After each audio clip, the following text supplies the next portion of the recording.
Hello my dear students and my dear friends. कल से आगे देखते हैं। लास्ट वाले वीडियोस में हम लोगों ने मैकेनिक्स के 24 क्वेश्चंस और प्रकाश के 24 क्वेश्चंस देख लिए थे, यानी टोटल 48 क्वेश्चंस हम लोग देख चुके हैं। आज जो मैं आपके लिए क्वेश्चंस का कलेक्शन लेके आया हूँ, ये आपका ऊष्मा के ऊपर बेस्ड है, हीट के ऊपर। काफ़ी सारे क्वेश्चंस इसके ऊपर आते रहे, मोस्ट इंपॉर्टेंट क्वेश्चंस का सिलेक्शन है ये। ठीक है, तो स्टार्ट करते हैं क्वेश्चन नंबर 49 से। क्वेश्चन नंबर 49 है कि निम्नलिखित में से किस तापमापी स्केल पर ऋणात्मक तापमान असंभव है। ठीक है, तो इसमें जो हर एक क्वेश्चन है उसके बारे में थोड़ा सा डिटेल में हम लोग पढ़ेंगे, क्योंकि बेसिक वही है कि न्यूमेरिकल पोर्शन भी बनता है। तो जब तक आपको बेसिक ग्राउंड तैयार नहीं होगा तो रटने वाली चीज़ नहीं होनी चाहिए। ठीक है, क्योंकि हीट में थोड़ा सा हमको समझना पड़ेगा, जहाँ पर थोड़ा सा याद करना पड़ता है या जो चीज़ फिक्स होती है वो मैं आपसे पहले ही कह देता हूँ कि इसे लर्न कर लो या याद कर लो। ठीक है, लेकिन यहाँ पर हीट में कई सारी जगह ऐसी मिलेंगी जहाँ पर आपको थोड़ा समझाना पड़ेगा, तो वो फॉर्मूला बेस्ड है, तो अच्छे से समझिए। स्टार्ट करते हैं। 49 में ये कह रहा है सवाल कि निम्नलिखित में से किस तापमापी स्केल पर ऋणात्मक तापमान असंभव है। ठीक है, तो ऋणात्मक तापमान का मतलब है नेगेटिव वैल्यू। नेगेटिव वैल्यू किस पर नहीं मिल सकती है, तो आप हमेशा ध्यान रखिए कि केल्विन स्केल जो होता है, केल्विन स्केल में जो भी टेम्परेचर दिया जाता है उसमें 273 प्लस करके चलते हैं। ठीक है, तो जो केल्विन स्केल है, उस केल्विन स्केल में कोई भी टेम्परेचर अगर दे रखा होगा, जैसे मान के चलिए 15 डिग्री सेल्सियस से टेम्परेचर है और उस 15 डिग्री सेल्सियस को आपको चेंज करना है केल्विन में, तो आप क्या करेंगे, इस 15 प्लस 273 ऐड कर देंगे। ठीक है, ऐड करने पे जो भी मान आए। अब यही चीज़ लेके चलो, अगर -15 डिग्री कर लो कि -15 डिग्री सेल्सियस है, तो -15 डिग्री को अगर आप इसमें ऐड करोगे, -15 को 273 के साथ में ऐड करेंगे। ठीक है, तो जो भी वैल्यू आएगी वो वैल्यू कैसी आएगी, आपकी पॉजिटिव आएगी। समझ में आ रहा है? इसलिए हम ये कहते हैं कि केल्विन स्केल पर नेगेटिव वैल्यू नहीं मिल सकती। कब तक नहीं मिल सकती, उसको भी समझ लीजिए। इस टेम्परेचर को वो अगर बढ़ाते चलें, ठीक है, -15 से -25 कर लो, 35 कर लो, ठीक है, -273 तक ले जाओ। ठीक है, -273 तक ले जाएं, तो प्लस इसमें जब आप केल्विन में कन्वर्ट करोगे तो प्लस का 273 इसमें ऐड करेंगे, तभी वैल्यू कितनी आएगी आपकी, पॉजिटिव 0 आएगी। अब अगर इसको आप कर दो 274, ठीक है, तब ये वैल्यू आएगी -1। समझ में आया? तब ये नेगेटिव मान आपको प्राप्त होगा किस कंडीशन में, जब आप इसमें इसको ऐड करेंगे। तो अब इस स्थिति में लेकिन -273 डिग्री जो टेम्परेचर है ये पॉसिबल नहीं है। -273 से ज़्यादा टेम्परेचर अपने यहाँ पर अपनी पृथ्वी पर संभव नहीं है। ठीक है, तो इसलिए ये कहा जाता है कि जो ऋणात्मक टेम्परेचर है वो कितना होना चाहिए आपका, किस स्केल पर होना चाहिए, केल्विन स्केल पर होना चाहिए। क्लियर है? अगले क्वेश्चन पे आएँ। नेक्स्ट क्वेश्चन देखिए, किस तापक्रम पर फ़ारेनहाइट स्केल पर केल्विन स्केल का पाठ्यांक समान होता है। ये थोड़ा सा अंक के क्वेश्चन है, कई बार पूछा गया, मोस्टली परीक्षाओं में, कंपटीशन एग्जाम्स में पूछे जाने वाला सवाल है, क्वेश्चन नंबर 50। ठीक है, तो इसमें जो फॉर्मूला चलता है वो मैं आपको बताता हूँ। ये वाला जो फॉर्मूला है कि C/5 इक्वल्स टू F - 32/9। ठीक है, ये वाला जो फॉर्मूला है ये कन्वर्ट करने का फॉर्मूला है, टेम्परेचर को डिग्री सेल्सियस से फ़ारेनहाइट में चेंज करना हो या फ़ारेनहाइट से डिग्री सेल्सियस में चेंज करना हो। केल्विन का भी इसमें एक भाग होता है, तो केल्विन को भी अगर आप लिखना चाहें, समझना चाहें, तो K - 273 अपॉन ये 5 होता है।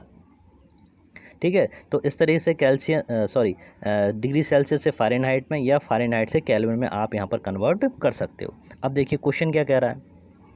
क्वेश्चन कह रहा है कि किस ताप पर फ़ारेनहाइट स्केल पर केल्विन स्केल का पाठ्यांक समान होगा। ठीक है, तो यानी डिग्री सेल्सियस में भी वही हो और फ़ारेनहाइट में भी वही हो। तो अभी जो फॉर्मूला आपने लिखा C/5 इक्वल्स टू F - 32/9। ठीक है, तो इसमें C और जो F दिखाई दे रहे हैं, इनकी जगह पर हम लेट भी कंसीडर वो टेम्परेचर क्या है आपका, X है। तो X/5 equals to X - 32 upon किसके, 9 के। अब इस इक्वेशन को आपको सॉल्व करना है, तो क्रॉस मल्टीप्लाई कर लो भाई। ठीक है, तो क्रॉस मल्टीप्लाई का आपने किया तो कितना आ जाएगा, 9x आ जाएगा। 5 का उधर मल्टीप्लाई किया तो 5 × x आएगा, माइनस 5 × 32 हो जाएगा, 5 × 32। ठीक है, इस 5x को इधर ले जाओगे तो माइनस का हो जाएगा, यानी पक्षांतर अगर कर लेंगे तो 9x में से -5x घटा दो तो कितना बचेगा, 4x, और इधर हो जाएगा माइनस का 5 इंटू 32। 4 का नीचे जाकर डिवाइड करोगे तो कितने टाइम्स कट जाएगा, ये 8 टाइम्स कटेगा। 8 5 ज़ा 40, यानी कितना आ जाएगा माइनस का 40 डिग्री सेल्सियस।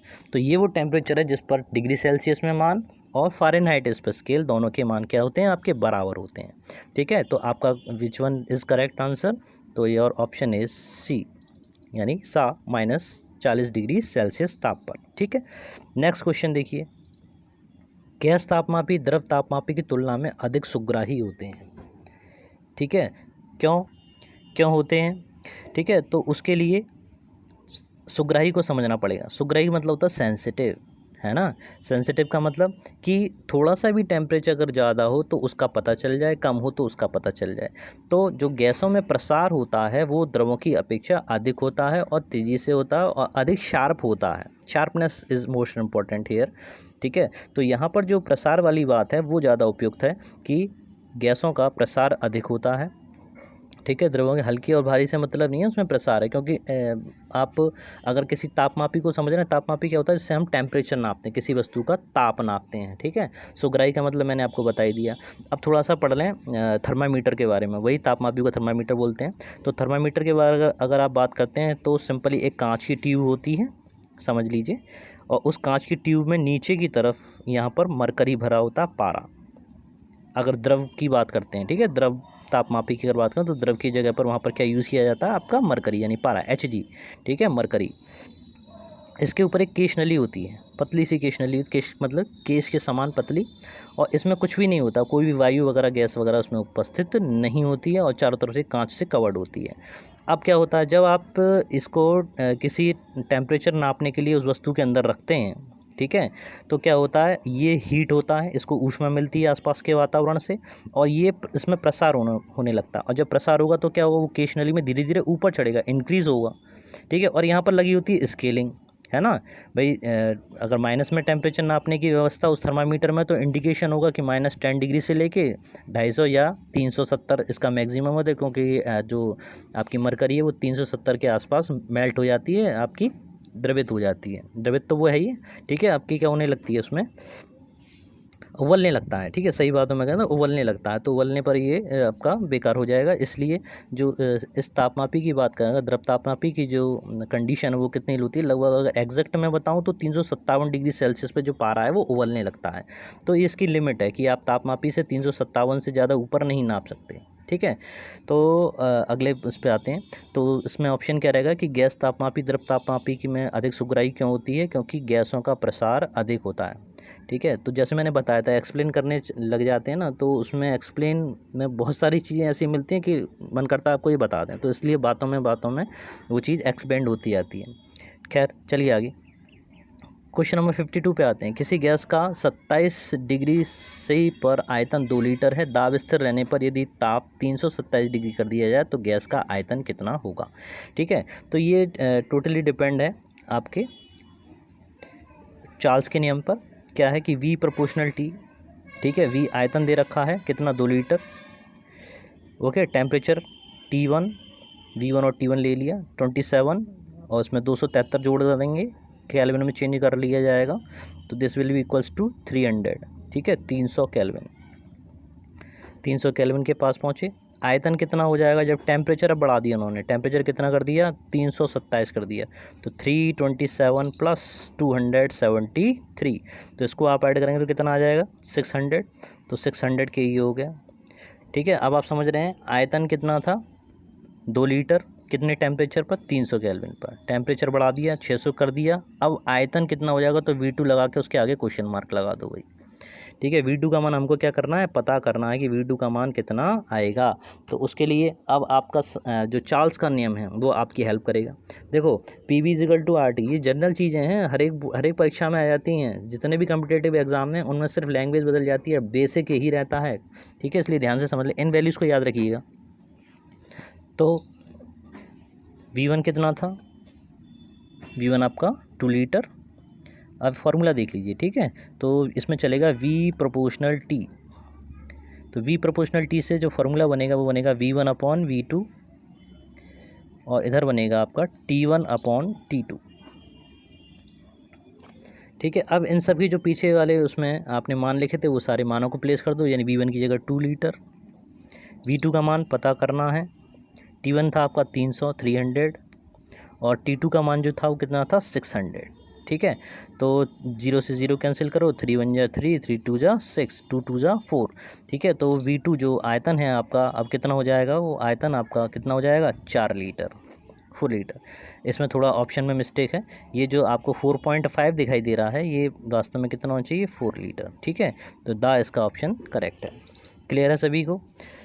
नेक्स्ट क्वेश्चन पे आइए, पारे के तापमापी के किस ताप पर मापन किया जा सकता है। तो इसमें वही चीज़ जो भी आपको मैं बता रहा था कि पारे के तापमापी से किस ताप तक, यानी उसकी रेंज कितनी है।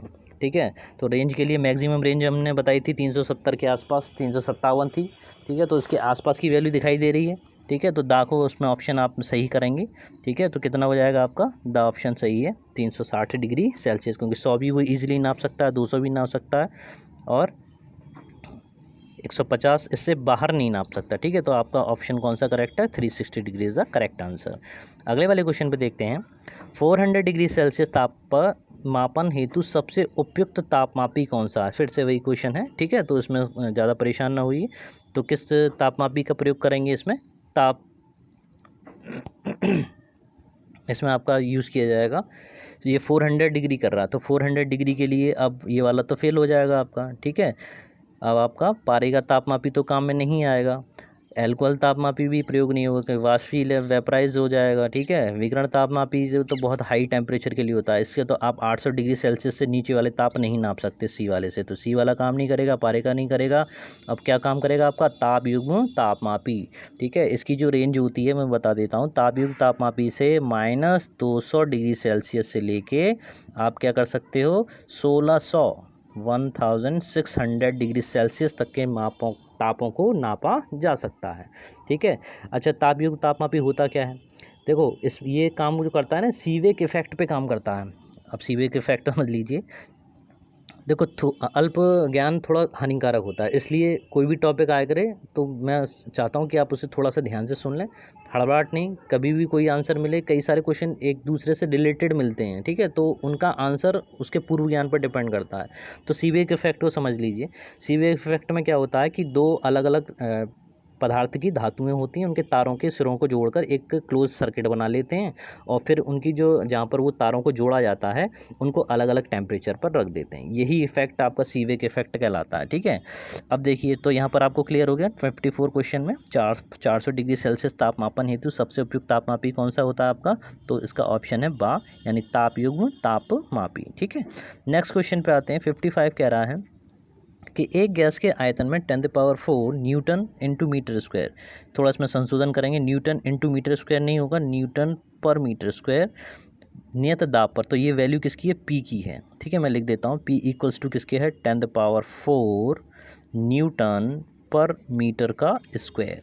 ठीक है, ये आपका दाब हो गया। इस दाब पर आयतन कितना है, आयतन की पहचान कैसे करी, कुछ बच्चे कहते हैं उसमें पहचान नहीं हो पाती कि ये वैल्यू किसकी दे रखी है, तो इसकी यूनिट देखा करो, मात्रक देखा करो, मीटर की है। ठीक है, तो ये वॉल्यूम का होता है, वी हो गया आपका, तो 0. इसमें प्रसार होता है तो प्रसार के लिए डेल्टा वी करके लिख लिया, डेल्टा वी कितना हो गया 0.25 मीटर क्यूब। ठीक है, तो ये उसका आयतन हो गया, आयतन में इतने की वृद्धि हुई, कितना कार्य किया गया, डब्लू का मान आपको पूछा गया है, तो डब्लू का मान कैसे निकलता है। अब वहाँ पर मत सोचना कि डब्लू बराबर F/D से ही आया है, कैसे आया उसको देख लो। ठीक है, तो डब्लू बराबर F/D पे चलो भाई, डब्लू बराबर F/D यानी बल गुणा विस्थापन, कार्य बराबर होता है। तो एक कार्य का मान हमको पता करना है, लेकिन या तो ना तो F दे रखा है ना ही विस्थापन D दे रखा है, तो क्या करें, अगर यहाँ पर एरिया यानी क्षेत्रफल का भाग लगा दो और क्षेत्रफल का यहाँ कर दो गुणा। ठीक है, तो P इक्वल्स टू F/A, ये तो दाब बन गया P, समझ में आ रहा है, F/A क्या हो जाएगा आपका P हो जाएगा, और क्षेत्रफल इंटू उसकी लंबाई ये आपका आयतन बन जाएगा, तो इसको आप क्या कह देंगे delta V, this is equals to delta V। तो W बराबर आपके पास क्या हो गया P इंटू डेल्टा V, और ये दोनों ही मान आपको दे रखे हैं, यानी कितना 10⁴ दे रखा है, इंटू डेल्टा V का मान कितना 0.25। ठीक है, ये वैल्यू आपको दे रखी है, तो इसमें जब डेसिमल से हटाएंगे तो उसके 2 0 खत्म हो जाएंगे। ठीक है, तो 2 0 आप लगा दीजिए 25 के बाद में, यानी 2500 या 2500 इतना वर्क का यूनिट जूल। ठीक है, तो इस तरह से कितना है आपके पास आंसर 2500 जूल। तो ऑप्शन आपका विच वन इज़ करेक्ट को आप सही करेंगे, 2500 जूल इसका आंसर होगा। नेक्स्ट क्वेश्चन पे आते हैं। पानी का क्वथनांक बॉइलिंग पॉइंट, ठीक है, इस पर उबलने लगता है, ठीक है, तो वो कितना रखा जाता है, वो है आपका 100 डिग्री सेल्सियस। देखो सिंपल सवाल नहीं है, इसी को अगर वो केल्विन में दे देता, ठीक है, तो केल्विन में क्या कर देते, तो केल्विन का मतलब क्या हो जाएगा कि इसमें 273 को प्लस कर दिए था। ठीक है, ऑप्शन अगर होता केल्विन में आंसर होते तो उसको भी समझ लीजिए, तो आप कितना हो जाता वो 373 इतना केल्विन हो जाता। समझ में आया सभी के? चलें अगले वाले क्वेश्चन पे। देखो एक चीज़ और है, एग्ज़ाम सेंटर पे जब हम लोग बैठे होते हैं ना, तब किसी भी सवाल को पढ़ने में या जल्दबाजी करने में, ठीक है, आपको बिल्कुल भी जल्दबाजी नहीं दिखानी है वहाँ पर, क्योंकि सवाल अगर सरल मिल गया कि हाँ इसका ऑप्शन तो ये, आँख बंद करके लगा दिए कि ये होगा, पहले क्वेश्चन को ध्यान से पढ़िए, ठीक है, रीड केयरफुली, तब उस क्वेश्चन को आप पढ़िए। क्योंकि बहुत बार जब हम पेपर दे के जब घर पे आते हैं और जब देखते हैं ना क्वेश्चन पेपर को कि अरे ये तो उसमें ये पूछ रहा था, ठीक है ना, तो उस चीज़ को आप ऐसी गलती ना करें। नेक्स्ट क्वेश्चन पे आते हैं 57। तो अत्यधिक उच्च ताप 3000 से 4000 डिग्री सेल्सियस नापने हेतु तापमापी प्रयोग किया जाता है। जैसे मैंने बताया था, ठीक है, कि पिछली बार इसमें बता चुके हैं कि तो उसमें क्या होता है कि अगर आपको 3000 से 4000 डिग्री सेल्सियस ताप नापना है तो आपका गैस तापमापी काम करेगा नहीं, पारा थर्मामीटर काम करेगा नहीं, प्लेटिनम तापमापी काम करेगा नहीं, ठीक है, कौन सा काम करेगा, विकिरण तापमापी रेडिएशन थर्मोमीटर। ठीक है, इसी के द्वारा हम क्या करते हैं, सूर्य का ताप या अन्य तारों के टेम्परेचर को नापा जाता है। ठीक है, तो ये वाला तापमापी कौन सा कहलाता है, इसको बोलते हैं विकिरण तापमापी। अगले वाले क्वेश्चन पे आते हैं। नेक्स्ट क्वेश्चन कह रहा है किसी वस्तु का ताप परम शून्य से कम करना संभव है, असंभव है, कुछ विशेष परिस्थितियों में कम किया जा सकता है या उपरोक्त में से कोई नहीं। ठीक है, तो इसमें ऑप्शन परम शून्य ताप क्या होता है, -273 डिग्री, इसी को मैं कह रहा था। ठीक है, कि -273 अगर टेम्परेचर है वो अपनी अर्थ पर पॉसिबल नहीं है। ठीक है, तो वो इम्पॉसिबल जैसी कोई बात नहीं होती फिजिक्स में, ठीक है, दुनिया में नहीं है, क्योंकि पॉसिबल अपने आप में, इम्पॉसिबल खुद ही कहता है कि आई एम पॉसिबल। ठीक है, तो ये संभव है, किसी वस्तु को परमता शून्य से कम करना अपनी पृथ्वी पर संभव नहीं है। ठीक है, अपनी अभी इतनी साइंस इतनी एडवांस नहीं हुई है कि वो परम शून्य ताप से भी नीचे की प्रोसेस को कर ले। तो अभी तक की परिस्थितियों में देखा जाए तो ये बात आप बिल्कुल लिखेंगे असंभव है। ठीक है, तो किसी वस्तु का ताप परम शून्य से कम करना असंभव है। अगला क्वेश्चन नेक्स्ट, ये थोड़ा क्वेश्चन रिपीट हो गया है, वही पहले वाला क्वेश्चन है 59। 60 पे आते हैं। परम शून्य पर किसी गैस का दाब क्या होगा। चलिए -273 डिग्री अगर आपने टेम्परेचर कर दिया तो अब उस टेम्परेचर पर उसका दाब कितना हो जाएगा। तो जो टेम्परेचर होता है उससे उस गैस के अणुओं का वेग, ठीक है, जो अणु होते हैं वो लगातार गति करते रहते हैं, उनमें वेग होता है, और अगर आपने टेम्परेचर उनका शून्य कर दिया तो उनका वेग क्या हो जाएगा, ज़ीरो हो जाएगा, वो एक दूसरे पे कोई दाव नहीं लगाएंगे। क्यों? क्योंकि फार्मूला होता है कि VRMS उनकी वेलोसिटी जो होती है वो उनके टेम्परेचर के अंडर रूट के समानुपाती होती है, the V proportional to √T। T क्या है, टी उनका परम ताप है। ठीक है, तो ये एब्सोल्यूट टेम्परेचर के समानुपाती होता, सीधा सीधा उनका वेग, और जब वेग टेम्परेचर आपने ज़ीरो कर दिया, परम शून्य कर दिया, तो वेग भी उनका ज़ीरो हो जाएगा, यानी अब उनके बीच में कोई भी दाब काम नहीं करेगा। ऑप्शन आपका कौन सा सही रहेगा, 60 का B, यानी उनके बीच में कोई भी दाब नहीं होगा, शून्य हो जाएगा। क्लियर है? नेक्स्ट क्वेश्चन आते हैं। किसी व्यक्ति का ताप 30 डिग्री है, उसका ताप फ़ारेनहाइट स्केल पर बताइए कितना होगा। तो इसमें ऊपर वाला जो फार्मूला मैंने आपको बताया था वही फार्मूला कर सकते हो। चलिए कोशिश कीजिए। तो C/5 फार्मूला याद है सभी को, याद कर लीजिए इसे, C/5 F-32/9। अच्छा सवाल है, ये जो फार्मूला है ना, ये फिजिक्स कोई अलग से नहीं है, ऐसा नहीं है कि इंटर में आपने फिजिक्स नहीं पढ़ी थी तो ये क्वेश्चन आप नहीं करोगे। सिंपल किसी भी कंपटीशन में बैठो, अब तो जर्नल हो गया, कोई भी कंपटीशन में बैठो, ठीक है, थोड़ा बहुत आपको साइंस के बारे में नॉलेज पूरी होनी चाहिए। तो यहाँ पर जो टेम्परेचर दे रखा है 30 डिग्री, तो बस क्या करेंगे, इस C की जगह पर कितना रख दो, 30 रख दो, 30/5। F में फ़ारेनहाइट स्केल पर उसकी वैल्यू निकालनी है, तो F की जगह F लिखा रहने दो, -32 अपॉन किसके 9 के आ जाएगा। ठीक है, थोड़ा कैलकुलेशन सीख लीजिए। मेरे इस वाले चैनल पे वीडियोज़ हैं, उसमें मैंने कैलकुलेशन भी सिखाया है बच्चों को, तो वो कोई दिक्कत हुआ करे तो वहाँ पे इजीली पूछ लिया करें। अब देखें, अब 5 को 6 टाइम्स डिवाइड करते हैं। 5 6 जा 30, 9 का मल्टीप्लाई कीजिए, 9 6 जा 54, 54 इक्वल्स टू कितना आएगा, f माइनस 32।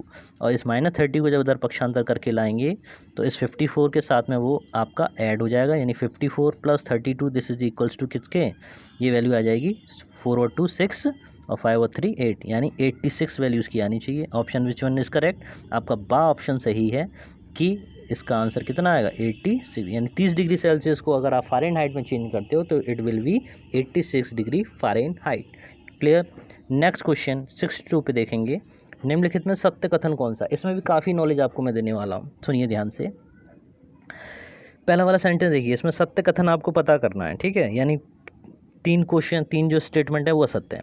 पहला वाला, ऊष्मा एक ताप है, ऊष्मा ताप नहीं है। ऊष्मा को नापने के लिए ताप उसकी एक इकाई है, पहली बात, ठीक है। ऊष्मा क्या है, एक भौतिक ऊर्जा है, बिल्कुल ठीक है। ऊष्मा क्या है, आपका बी वाला सतन, ये वाला ऑप्शन आपका करेक्ट है कि भौतिक ऊर्जा है। तीसरे वाला देखते हैं, ऊष्मा विद्युत ऊर्जा नहीं है। ऊष्मा जो एक भौतिक ऊर्जा, उसको चेंज कर सकते हैं भौतिक ऊर्जा में, ठीक है। इसी तरह से ऊष्मा को यांत्रिक ऊर्जा में चेंज किया जा सकता है। पहले वो जो भी आपके इंजन वगैरह होते हैं, ठीक है, किसी का भी इंजन ले लीजिए, तो उसमें जो पेट्रोल होता है या कोई भी फ्यूलिंग पदार्थ होता है, फ्यूलिंग सब्सटेंस होता है, वो उसको जलाते हैं, वो बर्न होता है। बर्न होने से उसकी जो एनर्जी होती है, उससे जो ऊष्मा उत्पन्न होती है, उसको यांत्रिक ऊर्जा, यानी उसके द्वारा हम दूरी ट्रैवल करने में या इंजन को चलाने में या गाड़ियों को खींचने में, ठीक है, इन सब में यूज़ होता है। ओके, तो विच वन इज़ करेक्ट, ऊष्मा एक तरह की भौतिक ऊर्जा है। ओके, और इसे एक दूसरे में चेंज किया जा सकता है। अगला क्वेश्चन 63, किसी गैस का ताप आणविक मॉडल के आधार पर निर्भर होता है। किसके ऊपर निर्भर होता है, ठीक है, तो मैंने आपको बता दिया था, अभी वाला हमने एक फॉर्मूला बताया था आपको कि V प्रोपोर्शनल √T, ये यानी उसकी वेलोसिटी है, वो टेम्परेचर उसके वेग के समानुपाती होता है। तो वेग वाला ऑप्शन कौन सा वाला है आपका, सी, किसके ऊपर डिपेंड करती है, उसके वेग के ऊपर। 64 पे आते हैं, तापमापी में प्रयुक्त पदार्थ का कौन सा भौतिक गुण तापमापन हेतु प्रयोग किया जाता है, ठीक है। तो हमने देखा था उसमें अभी कि प्रसार होता है, ठीक है। प्रसार का मतलब उसके आयतन में वृद्धि होती है with respect to its temperature. अगर आप उसको ताप देंगे तो ताप देने से उसके आयतन में क्या होती है, वृद्धि होती है। ज़्यादा ताप दोगे उसके आयतन में उतनी ज़्यादा वृद्धि हो जाएगी। तो स्केलिंग में जैसे अभी आपको बताया था कि थर्मामीटर लगा हुआ, थर्मामीटर में नीचे वाले उसकी जो भाग है, उस भाग को जब आपने ऊष्मा दी तो वो उस नली में धीरे धीरे ऊपर चढ़ने लगता है, ठीक है। जितना ज़्यादा टेम्परेचर देंगे वो उतना ज़्यादा ऊंचाई पे चढ़ जाएगा, ठंडा करेंगे तो नीचे आने लगेगा। यही टेम्परेचर नापने का सिस्टम, अब तो डिजिटल आने लगे हैं थर्मामीटर, पहले तो सिंपल वही कांच वाला रहता था, ठीक है, और उसमें देखना पड़ता था कि पारा जो है कितनी ऊंचाई तक चढ़ गया है। तो इसका ऑप्शन कौन सा सही रहेगा, कौन सा गुण प्रयोग किया जाता है, उसका तापीय प्रसार को हम प्रयोग करते हैं। क्लियर। नेक्स्ट आते हैं, ऊष्मा की तुलना ऊष्मा के अणुगति सिद्धांत के अनुसार की गई है। किसके अनुसार की गई है, तो इसमें से फिर भी उसी क्वेश्चन को दोबारा घुमा के पूछ लिया उन्होंने कि तो टेम्परेचर, ठीक है, किसके ऊपर डिपेंड करता है, उसके वेग के ऊपर, वही चीज़ कि V प्रोपोर्शनल √T के ऊपर। क्लियर। क्वेश्चन नंबर 60, कई बार पूछा गया ये वाला सवाल परीक्षा में कि एक छिद्रयुक्त डिस्क को गर्म करने पर छिद्र का आकार पहले बढ़ता है या फिर घटता है या परिवर्तित रहता है, ठीक है, या बढ़ता है या कहा नहीं जा सकता। तो इसमें समझ लीजिए कि जब आप किसी भी धातु को ऊष्मा देते हो तो उसका प्रसार होता है। भाई किसी बोतल के ऊपर उसका जो लोहे का ढक्कन है वो टाइटली कसा हुआ, क्या कर देते हैं, उसको थोड़ा सा गर्म कर दो तो वो ईजिली खुल जाता है, ठीक है। तो इसका मतलब ये हुआ कि छिद्रयुक्त डिस्क मतलब एक प्लेट है, ठीक है, उसको उसके बीचों बीच कोई छेद हो रहा है, ठीक है, उसके बीचों बीच में कोई छेद है, और जब आप इसको हीट देंगे तो इस छेद का आकार जो है वो इंक्रीज़ हो जाएगा, बढ़ता जाएगा, ठीक है। तो क्या होगा, ऑप्शन सा इसका करेक्ट है कि बढ़ता जाएगा, इसके आकार में वृद्धि होती जाएगी।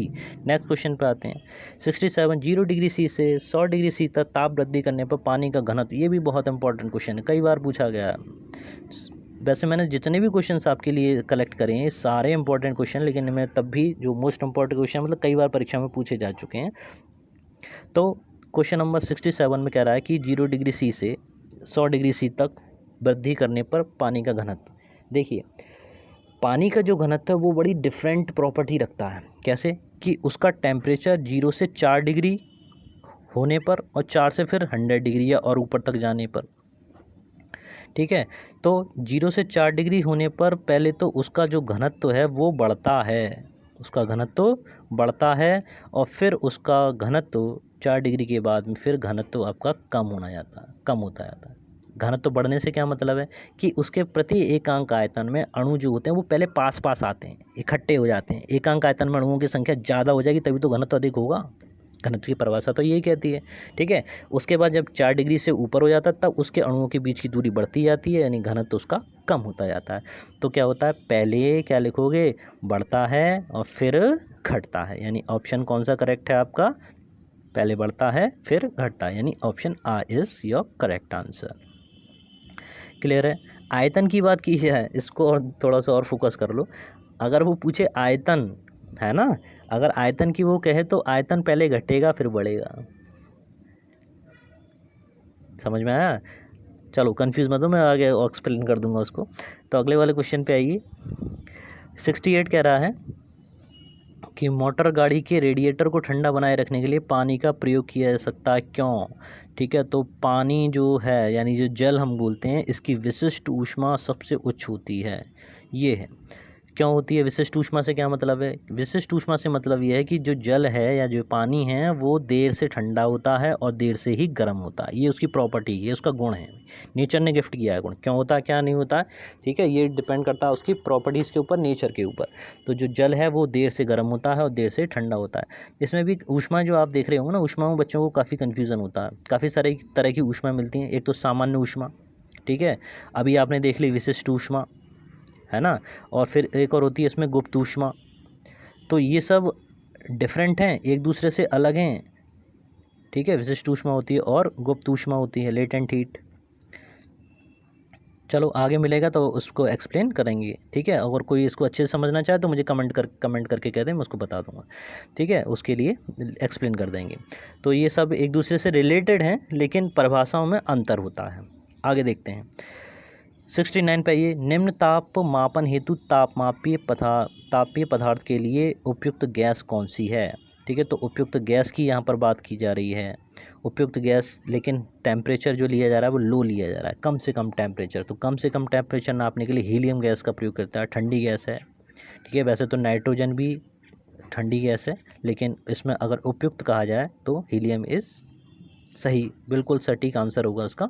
तो हीलियम इज़ राइट आंसर, ठीक है। 54 पे आइए, 70 sorry. PV equal to RT में V आयतन है, किसका आयतन है? इसमें गैस की मात्रा दे रखी है, 1 ग्राम गैस है कि 1 लीटर गैस है, गैस की कुछ मात्रा, या 1 ग्राम अणु गैस का आयतन है, ठीक है। तो इसमें सबसे सही आंसर जो है वो आपका है 1 ग्राम अणु गैस। इसको दूसरी भाषा में बोलते हैं 1 मोल, ठीक है, 1 मोल। तो 1 मोल यही है कि 1 ग्राम अणु गैस के द्रव्यमान को हम 1 मोल कहते हैं, या इसी का आयतन भी जो है उसमें लिया जाता है। तो आपका आंसर 10 सही है। क्वेश्चन नंबर 71 पे आते हैं। यदि ताप धीरे धीरे घटाया जाए तब पदार्थ की विशिष्ट ऊष्मा, ठीक है। तो विशिष्ट ऊष्मा जो है वो स्पेशल होती है, इफेक्ट उस पर नहीं पड़ता किसी भी चीज़ का। टेम्परेचर धीरे धीरे घटाओ या जल्दी जल्दी बढ़ाओ, उसकी जो मान है वो अपरिवर्तित रहता है, ठीक है। अब विशिष्ट ऊष्मा की काफ़ी सारी बातें हो रही हैं तो मैं उसको अभी एक्सप्लेन कर ही देता हूँ। देखिए, किसी वस्तु को आपने ऊष्मा दी Q, ठीक है, जितनी ज़्यादा वस्तु होगी उसको देने वाली ऊष्मा उतनी ही ज़्यादा होगी। यानी द्रव्यमान, भाई 5 किलोग्राम जल है, उसको आप कुछ ऊष्मा दे रहे हो, ठीक है, ठीक है, और उसका टेम्परेचर आपको 10 डिग्री करना मान के चलो।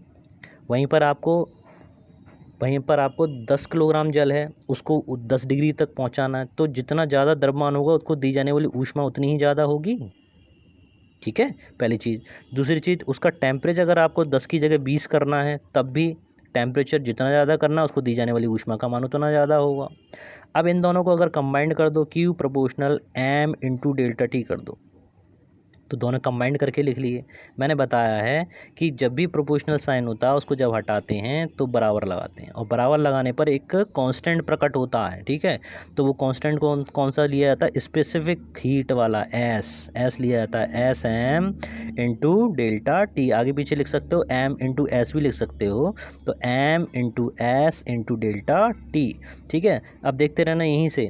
तो Q equals to M into S delta T में जो ये S आपको दिखाई दे रहा है इसको बोलते हैं समानुपाती नियतांक। इस समानुपाती को हटा के तो आया है, तो इस लोग क्या कहते हैं, इसको समानुपाती नियतांक कहते हैं। और इसका नामकरण कर दो तो यही क्या कहलाती है, आपकी विशिष्ट ऊष्मा कहलाती है।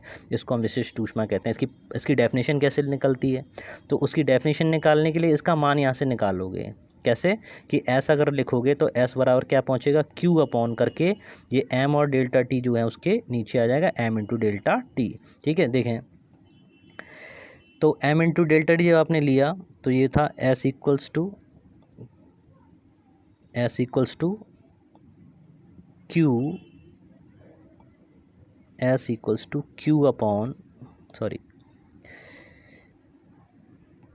S equals to Q upon M into delta T। बस 2 मिनट और लेंगे। ठीक है, तो M की जगह 1 कर दें, एकांक 1 ग्राम या 1 किलोग्राम। डेल्टा T का मान भी 1 डिग्री सेल्सियस। तो ये दोनों जब वैल्यू 1 हो जाएंगी तो Q का मान किसके बराबर हो जाएगा, S के बराबर हो जाएगा।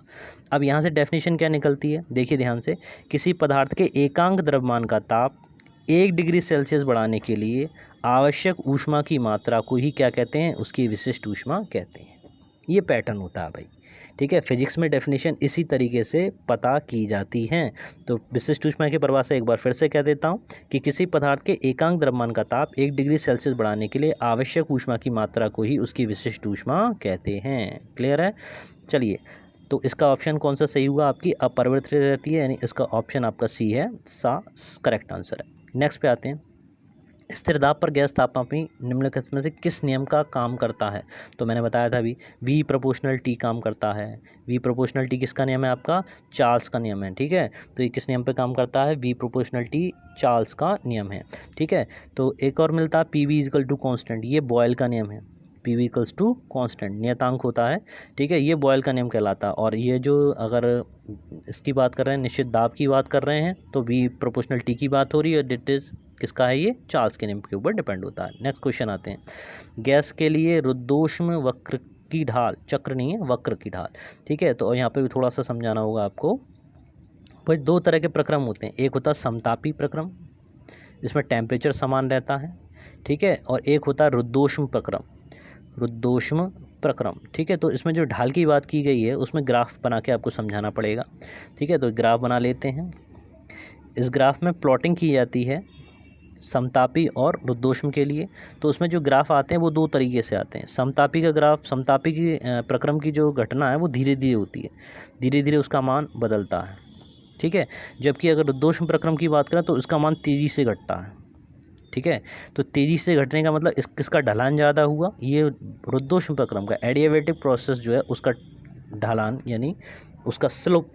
ठीक है, स्लोप उसका ज़्यादा हुआ, टेंजेंट भी बोल सकते हैं, प्रवणता भी उसकी ज़्यादा होती है। ठीक है, समतापी की प्रवणता कम होती है। तो यहाँ पर ये क्लियर हुआ कि किसकी ज़्यादा होगी। ठीक है, समतापी की ढाल सदैव, ये थोड़ा मिसप्रिंट हो गया, मैं इसको क्लियर कर दूंगा। तो मैंने आपको समझा दिया कि समतापी प्रक्रम की ढाल कम होती है और रुद्धोष्म प्रक्रम की ढाल अधिक होती है। ठीक है, तो इस तरीके से ये हीट के आपके 24 क्वेश्चंस, लगभग 24 क्वेश्चंस आपके कंप्लीट हुए। अब अगले वीडियो में हम लोग मैग्नेटिज्म के बारे में पढ़ेंगे, मैग्नेट में क्या होता है। तो बने रहिए मेरे साथ, लाइक कीजिए करिए, शेयर कीजिए, कमेंट किया करिए, भाई सब्सक्राइब करिए, बताइए मुझे कैसा रिस्पॉन्स दे रहे हैं। रिस्पॉन्स नहीं आ रहा है आपका, बिल्कुल भी रिस्पॉन्स नहीं दे रहे हो। ठीक है, तो कोशिश कीजिए आंसर्स देने की, याद कीजिए। Thank you very much.